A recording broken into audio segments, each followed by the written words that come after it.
ఇప్పుడైతే నేను శంఖి పూలతోని grapes juice చేస్తున్నా, ఇంకా అన్నము చారు చేస్తున్నాను. దాన్ని మీకు నేను శంఖి పూలు తెంపుకుంటా. శంఖి పూలు తెంపుకుంటున్నాను నేను. ఇప్పుడు శంఖి పూల చెట్టు తీసుకొని తెంపుకున్నాం. శంఖి పూలు ఇక్కడ ఉన్నది. ఇట్లా శంఖి పూలు తెంపుకొని మనం జ్యూస్ చేసుకుందాం. ఇంకా వచ్చేసి తెంపుకుందాము. ఆ తర్వాతనేమో దీన్ని కట్ చేయాలి కదా, ఇందుకే చపాతీ వేసేది నేను యూజ్ చేస్తున్నాను. ఇప్పుడు ఇట్లా కట్ చేయాలి. ఇవి బయట తీసేసి వీటిని కట్ చేసుకోవాలి. మంచిగా చిన్న చిన్న పీసెస్ లాగా కట్ చేసుకొని గ్రేప్స్ జ్యూస్ లెక్క అవుతుంది. ఇది నీళ్ళలో నానబెడితే 5 minutes ఉంచాలి అంతే. 5 minutes కాదు, 2 minutes కూడా ఉంచవచ్చు. ఇలా కొన్ని నీళ్ళు పోసాలి. తర్వాత ఇవి వేసేసి మూత పెట్టి ఇంకోటి కట్ చేయాలి.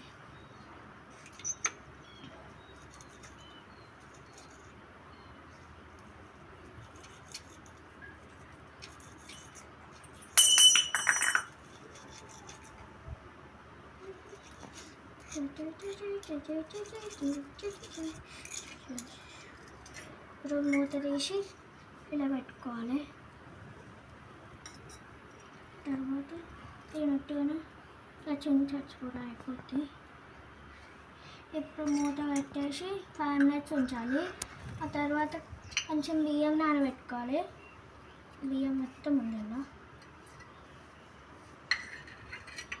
అప్పుడు కొంచెం నీళ్ళు పోసుకోవాలి, నానబెట్టుకోవాలి. అందుకని ఇంట్లో కొంచెం మిక్స్ చేసుకోవాలి.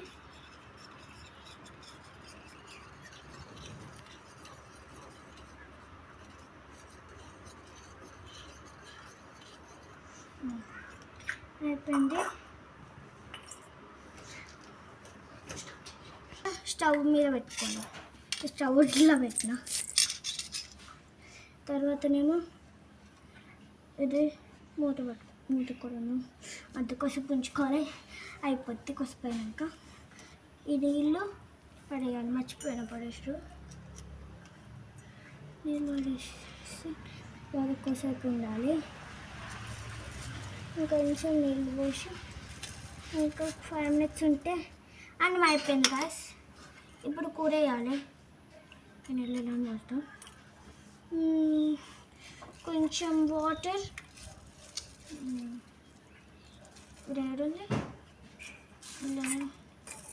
వాటర్ వేసుకోవాలి. ఇంకొంచెం ఫుడ్ కలర్ వేసుకుందాం.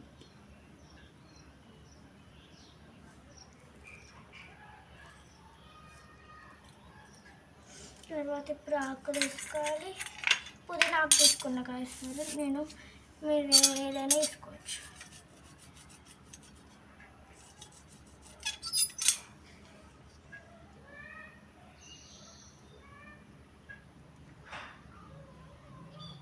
ఇప్పుడు వేసుకోవాలి.